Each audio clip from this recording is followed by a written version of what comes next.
Hi, today I'm going to demonstrate how to use the Motiv one-person brake bleeding kit.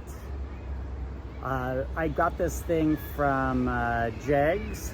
It's available at a lot of other places though.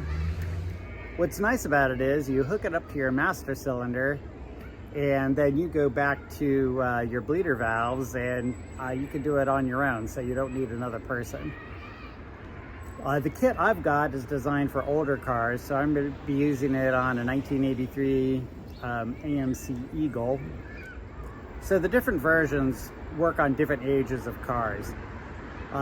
This version has a plate that basically you bolt down real tight and seal it to the master cylinder.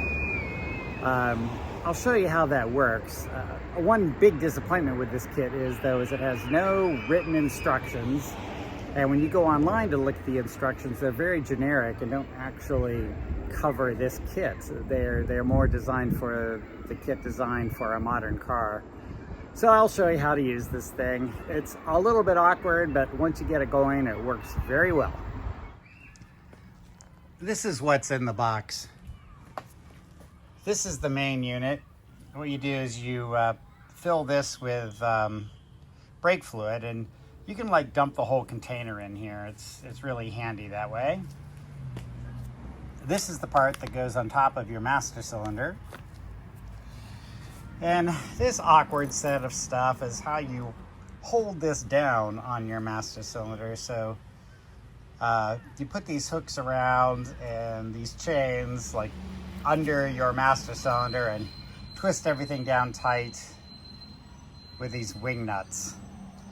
One thing that was a little bit idiotic with this kit is it included washers, but the washers were actually too small to go on here. So I don't know what the hell they were thinking, but they weren't thinking very hard. This is the part that goes over the master cylinder. This is the car we will be working with today, a 1983 AMC Eagle SX4. It has this style master cylinder, which is very, very common on cars from the 80s and earlier. So one thing I figured out the first time I tried to use it is I couldn't get a good seal with this onto that. And what I figured out is I needed to lubricate this rubber pad right here with brake fluid. Like I said before, there's no instructions for using this unit included, so I had to figure that stuff out. I'm going to go ahead and put the brake fluid on there now.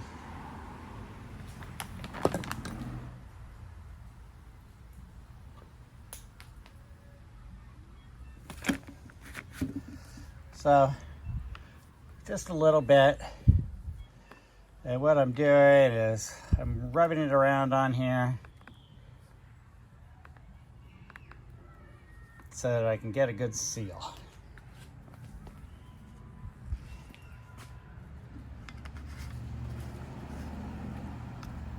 So next we're going to go ahead and put this on the car. So basically this thing just lays over the top. You want to make sure you get rubber onto the unit below and you don't have it over the edges. So like one of the problems I was having is this back edge was not always in the right place. Okay, so it is sitting in the right place and I can feel that it has a seal with the brake fluid. Now you have to put those chains on and those wing nuts. This is how the thing is secured. You've got these bolts with the wing nuts on them, and they secure on this chain, which you loop around under and put on the hook, and you bolt down on either side. You'll notice that all of my washers are mismatched because the washers that were included with the kit wouldn't even fit on the bolts. So I just had to find things laid around my garage. It's really awkward getting these chains on. I suppose that might depend on how cluttered your engine compartment is. Eagles have vacuum lines and crap all over the place, so they were actually a little bit hard to route. But they are on now. Once they are on, you tighten these things down just by twisting the nuts, and you want to get this plate on as tight as you can. One of the problems I ran into the first time I used this is, you know, there were just a lot of vacuum leaks, and there were just, it was all, you know, where this thing was tied down. It just wasn't, it just didn't have a good enough seal. That's when I figured out to use the,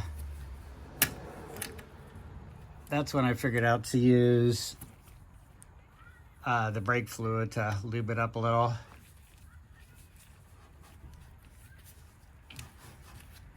And while you're tightening it down, you need to just make sure it doesn't come off in any of the areas. It's very awkward. This is just not a very nice design. I'm not really understanding what they were thinking. Although I don't know what would be better. I mean, what would be better if they had something that actually clamped on. But they don't. Okay, so like I'm running into a problem here where I've run out of space, so I'm gonna have to adjust it down to the next link on the chain. That's one of the things that's awkward about this. Let me do that. I just spent about 10 minutes fussing with these chains and these bolts, and I feel like I have it down. Like I said, this is a very awkward solution. It would be nice if they could come up with a better design, but chains, wing nuts, that's what we've got. Okay, I'm gonna show you how to hook up the tank now. When you get it out of the box, you're gonna wanna take this unit out. It's in 2 pieces, and so it's like this. One of the mistakes I made at first was, you know, this part had come loose, and it was just kind of clunking around in here. And this part right here, you're supposed to add oil to help it get a seal. And well, this thing had come off inside there, and so I got oil inside this tank, and that was very hard to clean out. So before you use it, take the top completely off, make sure that thing's in place, add oil in that hole, and then once you've done that, you can start putting it back together. So what you do is you put brake fluid in this tank. So you want to always use clean brake fluid, new brake fluid. So that's what this is. Just pick this up from O'Reilly's. And I'm just going to go ahead and fill this tank.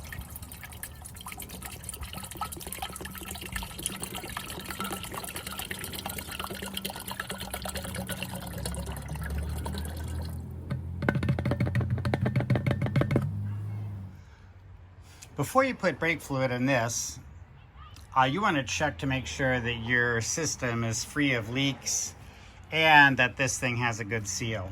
So to do that, what you do is you pump this thing up and see if it holds pressure for a little while.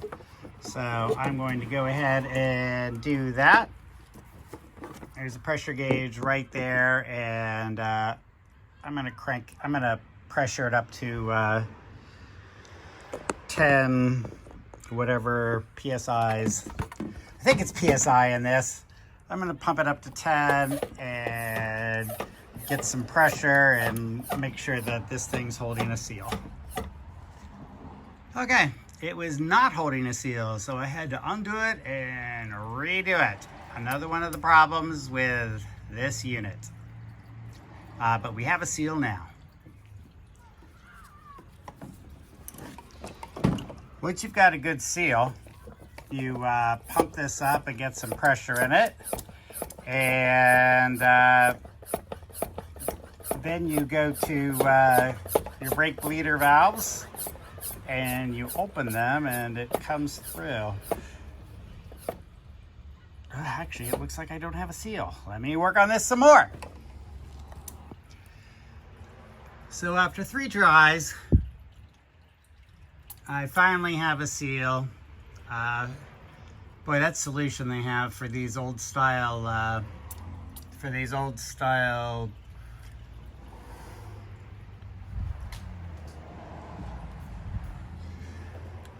So after 3 tries, I finally have a seal. You can see that it's holding at 10. The solution that they have for these older master cylinders is really not very good, but it's what we have to work with. So now let's go to the bleeder valves. The bleeding part is pretty straightforward. With the master cylinder pressurized, you just put a line on the bleeder valves. You run it into an empty bottle.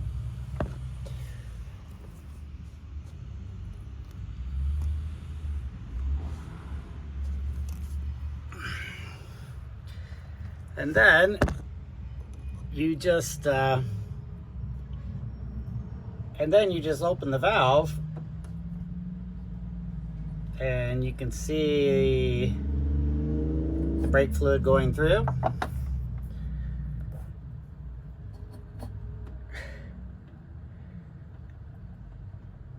And just let that go for a little while. And you do it the same on all the bleeder valves. You start with the brake furthest away from the master cylinder and then work your way closer. I'm only going to show you this one, and actually there wasn't really any air in it, but we're going to let it go for a little while anyway.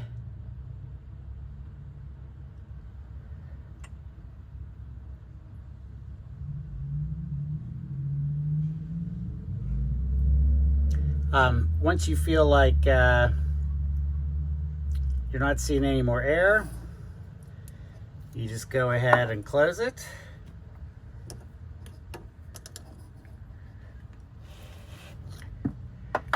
And you repeat that on all 4 brake bleeder valves, and hopefully that does the trick. That's it for my video on this brake bleeder kit from Motiv Products. In short, once it's hooked up right, it works very well, and it's great that you can do it alone. The downside is the solution for the older master cylinders is really kind of weak. It feels like something homemade. It doesn't even feel like a commercial product. It just doesn't work that well. It's too hard to set up. It's too hard to get the seal. It would be nice if they could come up with a better solution. That's it for this video. I hope to see you again soon. Bye.